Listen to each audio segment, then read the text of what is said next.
And now it's Renovate and Build. 60 minutes dedicated to building and renovating solutions. Here's your hosts, Jim and Sandra. Good morning. Thanks for joining us on AM 650 on this Saturday morning. We're excited to be locked in the studio for the next hour to talk everything construction. My name is Sandra Lummis, and I'm joined by my co-host and president of Fairtrade Works, the Welsh wonder himself, Jim Perkins. Good morning, Jim. I wrote that part of the script, the Welsh wonder, that's right.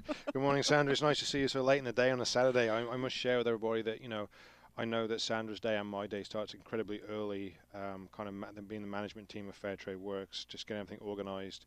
And it's, from 5 till 7 a.m. is kind of our quiet time at the office where we can get super organized and structure the day before, I call it the market, the Fairtrade Works market's opening, when the phones light up and all our employees arrive and we start our merry day. So it's nice to kind of be locked in the studio here and enjoying. Do you think we'd have any listeners if we started on the air on Saturday? I don't think so. No, I don't think anyone listens to me anyway, but even less at that time in the morning.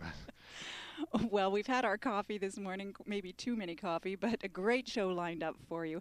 We're going to be joined by Ron Schwenger. He is going to be discussing living buildings, from the facades of the buildings to the rooftops and walls. Ron's company is on the forefront of living architecture. Going to be an interesting interview, Jim. Yeah, Sandra, I don't have to ask you about your keys or actually any of my employees' keys, because I know they're constantly getting lost around the office. And for those like half my employees and hate keys and prefer codes, I think it's time to talk smart locks, and that's what Meg and Gary are featuring on our product face-off today. And also ahead on Renovate and Build this hour, Nicola Campbell from Walter Homes is going to be joining us. She's adding to our discussion about the ever-increasing costs of real estate in the city of Vancouver. But she's also going to be arguing that it's a very good thing for some of us. And for those who are just joining the market, she's got some professional advice for you too. Sounds perfect. And I know Nicola and the team at Walter Homes do an exceptional job under the RE/MAX banner. And I know that she's got some great tips for the listeners. Before we get our experts involved, Jim, I just wanted to mention that we have some more questions emailed to us on radio@fairtradeworks.biz. Let's take a moment to answer some of these homeowner queries. The first actually is from Anne. She's from Langley. She says that she and her husband bought an older home and they want to do an extensive renovation, but they actually have no idea where to begin and how to decide how much money, so they're afraid to go to their lender first. It's kind of like that insidious cycle. Where do I jump in and where do I start? She said she wants your professional advice. Yeah, I think like a lot of consumers, they just simply don't know where to start, right? So, and I think that's one of the beauty of the great things that we offer at Fairtrade Works is just that first free consultation. So we go out there, meet our clients, and kind of really assess the situation. And before we embark on any kind of construction planning or projecting or financing, when we sit down with our consumers and really start to listen and understand what their end goal and end vision is, and from there we kind of reverse engineer it to offer smart construction solutions. We have market insight, we know what the market's doing. We have great people in our team to offer great lending solutions. So I think it simply starts about finding the right people, sitting down, having a conversation, and from there really figuring out a solid game plan with true trusted advice before they even start making any decisions or start embarking in the marketplace and engaging companies where they might not get true advice, or they might be wasting people's time, or people might not do the due diligence to get them a really true budget and all these kind of things. So again, I circle back to Fairtrade Works, and that's what we're all about is sitting with our clients and figuring out a solid game plan before we start to embark on the construction financing process. Perfect. Here's another question from Samir. He's from Surrey. He says they have their home for sale right now and want to find a lot in Vancouver to build, but they don't know how long it's going to take to get a permit to build. Should he be booking time to discuss what his closing date should be so that his family isn't left renting for a long time? Yeah, absolutely. Again, it's all that upfront planning, I think, and just again reverse engineering the goal and when they want to be moving into their new home, and then working back with a realistic timeline from there for construction times, pre-planning. And the only part that we can't predict at Fairtrade Works is the actual time in City Hall, and the City of Vancouver right now is particularly bad with staff changeover, new locations, changing of bylaws and policies, where wait time for permits is horrible actually. Like I actually just got a permit yesterday for a home I'm developing on the west side, and it took us over 9 months in City Hall for a single family home, which is just a record low for processing time. So yeah, but of course we're in tune with those processing times, and yes, talk to us, find out how long it's going to take, and then really figure out and document a solid game plan so everybody can plan around this kind of migration and new home construction and permits and this whole thing. So it was very clear at the outset. While we're in Surrey, let's talk neighborhood news with our resident reporter, Carla Duncan-Scott. She's from TR Trades Reproduction Limited. Good morning, Carla. Good morning, Sandra. Sorry to be dragging you up as a new mom here on a Saturday morning. No problem. I love it. I'm glad to be here. Thanks for inviting me down. Locked in a sound booth, too. No tears, no giggles. You got it all this time to yourself for the nice next and few quiet. minutes. Let's keep me here for a couple hours. Yeah. Good morning, Carla. Welcome to Renovate and Build. It's great to see you. And we have a bit of a working relationship because obviously we use your business for all our printing of our drawings and plans and glossy brochures and much more. You obviously do a phenomenal job, and we've actually had the pleasure of working with you in your business establishment, doing some upgrades and renovations. So we're happy to see you here. Yeah, you did some wonderful renovations down at our shop, Jim. Thank you. Thanks, Carl. You have a busy weekend planned? With a 6-month-old, I always have a busy weekend planned. Just unexpected plans, I guess. That's right. No, but we're probably gonna, head to the pool and maybe go over to the grandparents for dinner this afternoon. I bet they're happy. Oh, they're always happy to see the little munchkin. Lots of pictures. Actually, babies waving in we the just, window we now. We just met the munchkin outside there. Mum's on the radio.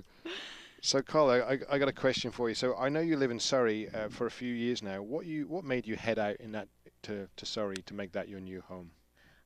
Well, as you said, I have the business in Vancouver, and believe it or not, I used to live in Langley. So the commute was over an hour each way. As you can imagine, I was getting up pretty early, coming home pretty late. So the hubby and I decided to look for something closer to the city. And we were looking in Vancouver for quite a while, about a year, at the condos and townhouses and houses there. And I really wanted a house. But once you start looking at the houses downtown, they're all pretty old on a small lot, and are they ever expensive? Yeah. So we figured that they were pretty over our budget. So when looking around on the outskirts of the city, we found the Sullivan Heights Panorama Ridge area, which I just fell in love with. And we put an offer in a house in Panorama Ridge, which thankfully fell through because we bought a beautiful house in Sullivan Heights. It's about half an acre. Nice. Fairly big house, which has, a nice sized backyard, which I can garden my fruits and vegetables, and my dog can run around, and I can have a little fire. Don't tell the fire department.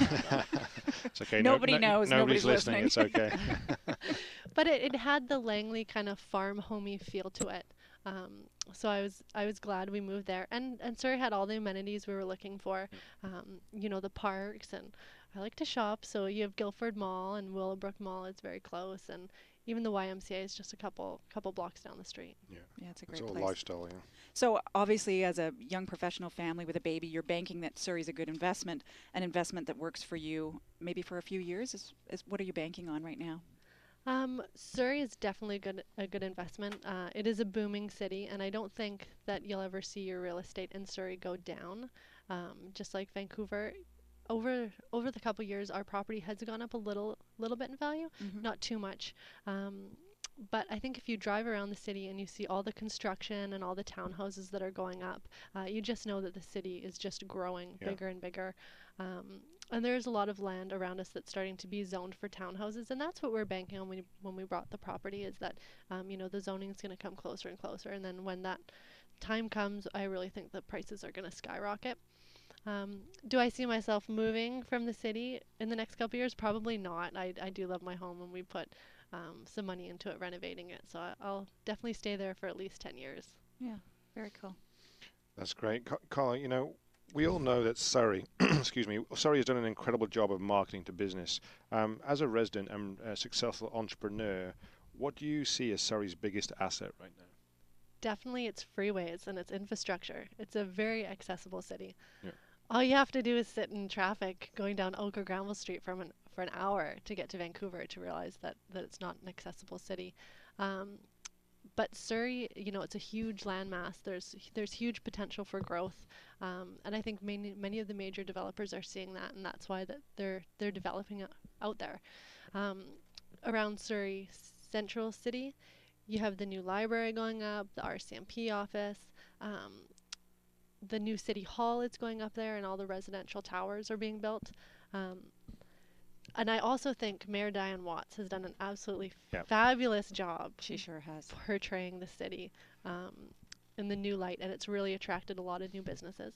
Yeah. I think in the future, Surrey will probably bypass Vancouver in terms of a business hub. I completely agree, especially for international business. Like Vancouver is, it's still got that lovely place to live, and it'll always be Vancouver, but it simply can't compete with what's happening in Surrey. And I always find it interesting too that I know lots of Vancouverites, that literally haven't been out to Surrey in the last 5 years, but and people just have no clue what's going on out there. And when you get out there, it's like it's another world out there, and it's just really cosmopolitan. Everything's gentrifying. There's everything that you could possibly need out there. Land prices are there. There's, like you said, there's larger lots, and it's just good living. You don't need to. It's not connected to Vancouver. You don't need to come into Vancouver. It's an entity out there in itself, right? So I'm fascinated by West Group Properties when they bought the 84 acres and everybody thought they were crazy, and then they attract, as you said, these world-class companies like FedEx Freight, Texam, Frito-Lay. I mean, they're incredible companies to have in their city instead of Vancouver. Oh, definitely, yes. Yeah, amazing. And even the high-tech hub, I know a lot of businesses coming out there because they can't afford the rents in Vancouver for some of these places, so that's amazing. Jim, I know you were talking about it being easy access for the port and for businesses to be coming in and out, as Carla said, with the infrastructure of the roads and the highways versus some of Vancouver right now for the bigger businesses. Yeah, absolutely. It's fun. I was actually looking at some real estate, some commercial real estate for a plan which we'll be announcing soon. But the down along, oh my lord, what's it called? The road that goes down to Home Depot, a terminal there, and there's a lot of commercial buildings down in Terminal. I was down with a good realtor friend of mine, commercial realtor, and he actually informed me there's actually only 2 buildings down along that terminal corridor that'll actually allow a semi-trailer to come in and unload their goods. Right? People just don't know that kind of thing. It's just not set up for global trade or large manufacturing or big transportation. Like it's so tight and so small that it's all that old industrial land is ultimately becoming obsolete. It just doesn't make any sense for anybody in those kind of businesses, right? So well, even close to the U.S. too. I mean, people laugh, but I mean, being closer to the airport, being closer to the U.S., it really makes a difference for people who travel over the border quite a bit. Yeah, and it makes it easy for international trade too, delivering things across the border. It is very hard to deliver goods to downtown Vancouver these days. Yeah. And like you said, if they're waiting, that's money, that time waiting in traffic. So it's incredible. Yeah, it's funny. Some of our suppliers, they talk about, we discuss about their logistics, and they're actually buying all their product from their mother companies in the US, so that it's coming from overseas, overland to the US, and then it's coming from land from the US to Canada. And like you said, yeah, just jumping across the border, it's so much easier logistics than actually then coming deeper and deeper into the Vancouver CBD or into the industrial areas. Like logistically, it makes no sense to do business in Vancouver. Right? And I know Diane Watts was talking about the high quality workforce that's there because young professionals like yourself can be in that area and not paying as much rent, so they have a better quality of life. And yet, if they have their offices out that way, they're really scoring big on the finances versus having to work down here and live down here. Yeah, most definitely. And Vancouver is not an affordable city for someone my age. Right. Well, I know that you've got the little guy waiting out the door, so I wish we could keep you longer to talk more about Surrey, because there is a lot of news in your neighborhood, but we thank you very much. We've been speaking with Carla Duncan-Scott, of course, from TR Trades Reproduction Limited. If you would like to contact Carla more about neighborhood news, or just to speak with her, you can email us at radio@fairtradeworks.biz. And just ahead on Renovate and Build, Product Face-Off. Today, Meg and Gary are going to be sharing the insight on smart locks. And coming up right after the break, we'll be putting Nicola Campbell from Walter Homes in the interview chair. Their team of real estate professionals at Walter Homes have 40 years of experience to share with us about the housing market. Stay with us. There's still lots more ahead. This is Renovate and Build, powered by Fair Trade Works with Jim and Sandra.